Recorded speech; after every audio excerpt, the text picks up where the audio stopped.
morning, good morning, good morning. Late na tayo. Kasi kanina maulan. Alas 8 na guys. Pero wala naman oras ang pagtakbo, diba? So tara, takbo tayo. 50 minutes. Easy run.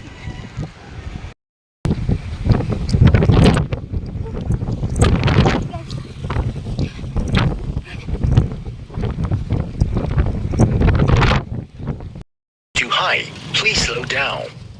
So umikot na tayo guys. Turning point. So kinonsume ko lang isang gel ko kasi syempre wala tayong masyadong kain kahapon. So oras 28 minutes. So tara, takbo. Ayun, 4 kilometers na tayo. 35 minutes. Malapit na. Konting tiis na lang.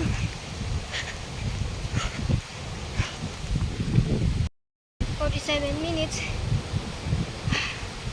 150 heart rate. And then nasa rest. Nasa rest tayo ngayon kasi Next. Sprint. 15 seconds. Please.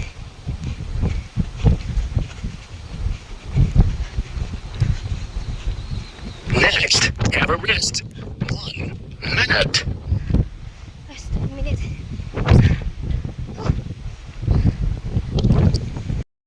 Grabe. Tapos na natin yung sprint. So, 1 minute rest para maging 50 minutes yung workout natin. Naka 6 kilometer tayo ngayong araw. Kahit na medyo hindi okay yung panahon, thank God kasi tapos natin yung ating training program.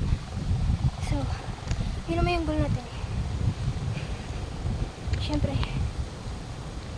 kapag training ng maayos, kasi para sa atin naman yun, sa progress natin yun, hindi sa progress ng iba. So bakit naman natin Your goal is finished. so finish na. So yun nga, finish na yung goal natin. 50 minutes easy run. So as I said, bakit nataba din natin yung sarili natin progress, diba? So hindi naman yun hadlang as long na safe naman. So medyo syempre ingat lang kasi basa yung kalsada. Kaya ayun, konting ingat. Ingat talaga. Mahirap na ma-injure, diba? Meron pa tayong race. Another 21 km naman. So yun, thank you Lord sa lakas na binigay mo, sa motibasyon, sa dedikasyon na matapos yung training na ito. Thank you, thank you, thank you.